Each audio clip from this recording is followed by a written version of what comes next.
दोस्तों आज की कहानी है माझी भगवान भोग नहीं मन के भाव देखते हैं। दोस्तों कहानी शुरू करने से पहले अगर हमारे चैनल को सब्सक्राइब नहीं किया हो तो कर लीजिए ताकि आपके पास पहुंचे हर रोज नया वीडियो। 2 दिन पहले मोनिका के बेटे रोहन का जन्मदिन था। खूब सारी मिठाइयाँ बनवाई गई थी और आज धनतेरस की पूजा है। घर में इतनी सारी मिठाइयाँ ऐसी पैक रखी हुई थी तो मोनिका अपने सास से बोली, माँ जी बहुत सारी मिठाइयाँ रखी हुई, आज की पूजा के लिए मिठाइयाँ नहीं मंगवाएंगे।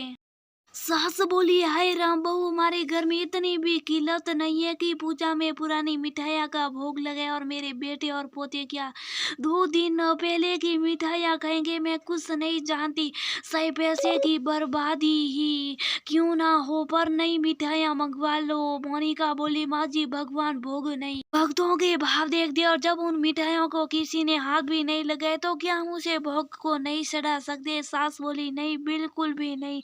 वो बोली, अगर भगवान के लिए अलग से मैं वे की खीर बनाई जाए तो सास बोली, हाँ अगर वो तुम खुद से बनाओगी तो भगवान को भोग में सजा दो। इतना बोलकर वो वहां से चली गई। थोड़ी देर बाद मोनिका की माँ का फोन आया। उसने अपनी माँ से सारी बात बताई। माँ ने कहा, जहाँ भगवान को भोग लगाना आवश्यक है वहीं अन्य का निर्धार करना भी तो पाप है। वो बोली, माँ मैं क्या करूँ। माँ जी कुछ समझती नहीं, बस जिद लेके बैठी है। माँ बोली, औरत लक्ष्मी और अन्नपूर्णा दोनों होती है, हाथों के गुण के साथ अपनी बुद्धि का भी इस्तेमाल करो और अपने हाथों का हुनर दिखाओ। वो बोली, मैं समझी नहीं, आप क्या बताना चाहती है। माँ बोली, अगर उन्हें लगता है कि नई मिठाइयाँ खाने से ही त्योहार मनाया जाता है तो तुम उन पुरानी मिठाइयों को नया रूप दो, क्योंकि ईश्वर भोग नहीं भक्तों के मन का भाव देखते हैं। समझदार के लिए इशारा ही काफी होता है। माँ के कुछ शब्दों ने मोनिका के दिमाग को कुछ सुझाव दिया। वो बोली, आप क्या कहना शादियों में समझ गई हूँ। अब देखिए मैंने मिठाई का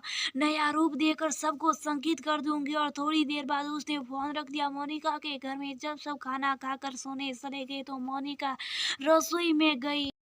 कढ़ाई को होने के लिए रखी। जब वो गर्म हो गया तब उसमें 2 चम्मच देसी घी डालकर पहले के लड्डू को तोड़कर डाली और उसमें इलायची पाउडर, नारियल पाउडर, कुटे हुए सौंफ और 2 चम्मच भुना हुआ सूजी डालकर अच्छे से उसे पहले मिलाया और थोड़ी देर बाद उसे हल्के हल्के हाथों से लड्डू का रूप देने के बाद ऊपर से नारियल पाउडर लपेट दिया। इसी तरह अन्य मिठाइयों के ऊपर नारियल पाउडर छिड़कर किसी के ऊपर काजू तो किसी के ऊपर किशमिश से सजाकर उसे नया रूप दे दिया और सजाकर डब्बे में रख दी थी। शाम में जब उसकी सास सोकर जागी और रसोई में आई तो बोली, अरे वाह बहू, तुमने तो नई नई मिठाइयाँ भी मंगवा ली, देखो कितने सुंदर और स्वादिष्ट लगे। मैं कहती थी नई नई मिठाई से तो त्योहार का मजा आता है। तुमने मेरी बात मान ली, मुझे बड़ा अच्छा लगा। जीती रहो। और वह खुश होकर कमरे में चली गई। मोनिका हंसने लगी और बोली, पहले आप ये वादा कीजिए कि मजाक में भी माजी से ये बात नहीं बोलेंगे। उसके पति ने हाँ में जवाब दिया। तब उसने सास सारों बातें बताई। उसके पति बोले, ये माँ भी बच्चों की तरह जिद लेकर बैठ जाती है। जहाँ गरीब को खाने के लिए अनाज नहीं मिलता वहाँ ये मिठाइयाँ बर्बाद करना चाहती है। चलो कोई बात नहीं, पर अच्छा किया तुमने जो दिमाग लगाया, इससे तुम भी खुश और माँ भी खुश और तुम दोनों खुश तो मेरी जे भी खुश। और दोनों हंसने लगे।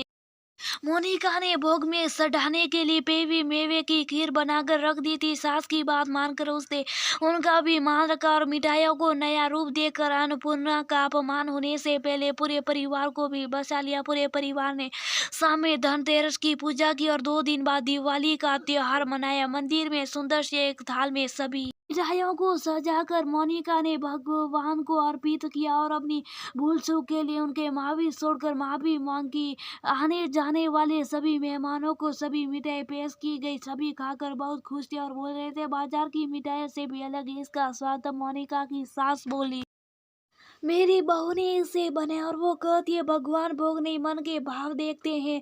देखिए तभी तो ये मिठाइयाँ आपकी मन को भी भागी। जा सभी खाकर उनका स्वाद ले रहे थे। वहीं पति पत्नी एक दूसरे को देख मुस्कुरा रहे थे। दोस्तों उनका दर्द न करे, हो सके तो किसी भूखे और जरूरतमंद को दे और ना तो उसे नया रूप रंग दे, क्योंकि भगवान सच में भोग नहीं भक्तों के भाव को देखते। आपका मन अगर सूदे तो भगवान को आप गुड़ भी चढ़ाते हैं तो वो उन्हें मोदक लग